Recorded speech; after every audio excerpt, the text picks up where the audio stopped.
story really started when Chris Froome came up with a flat tire. Flat tire, but don't forget, Sky has been on the front the entire day. So a lot of tired bodies and not a lot of people left to help Chris Froome once he did have this mechanical great work by Michael Kwiatkowski to do a quick wheel change. Not a great push. I would have asked for a little bit of a, get back up to speed.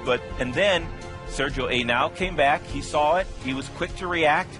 He got halfway across the gap. AG2R was already on the offensive when that flat happened.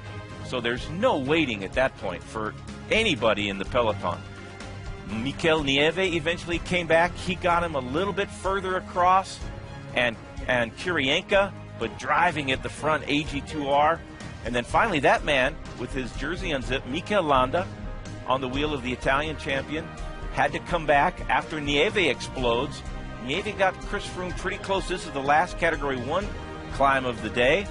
But all hands on deck for Team Sky. They needed to use every single teammate of Chris Froome to pace him back into the front of the GC contenders. And at the top of the last Category 1, there was only a few guys left in the front, so a very desperate chase. There's only one, and that was Mikel Landa, who luckily was still in that first group, waited back for his team leader, paced him back up to the front. Amazing chase by Team Sky and Chris Froome, the yellow jersey. Had to close about a 40-second gap to get back into that lead group, especially when the gas was wide open by this man right here and his team, AG2R and Romain Bardet. And guys, the fact that Mikel Landa came back to get Chris Froome, I back up to a conversation we had before the race yesterday, wondering if he was in it for himself. Had to say a lot about Team Sky that he came back to get Froome. Well, that's pretty emphatic proof that they're racing for Chris Froome. He's in the yellow jersey, and the rest of the Tour de France really suits Chris Froome's talents. The attacks continue to come. This is Simon Yates on the attack. He got some daylight. Viermoes chasing him down. Still a little bit too much power left in the front group of leaders of the GC men. There's a lot of other groups from the breakaway that are in tatters all the way down the road. Bauke Mollema at this point streaking to the stage win, solo off the front. And then clear daylight by Dan Martin.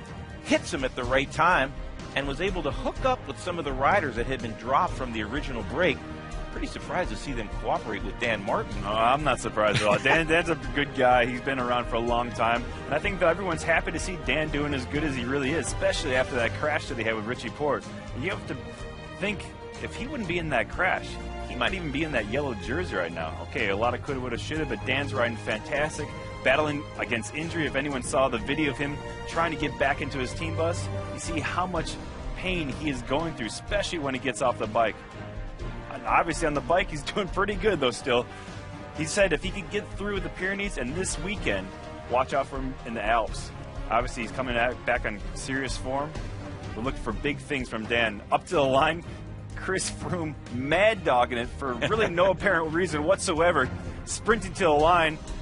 Yates showing a lot of life here, just like his director sportif Matty White said earlier. This last third week could be on fire here in the Tour de France.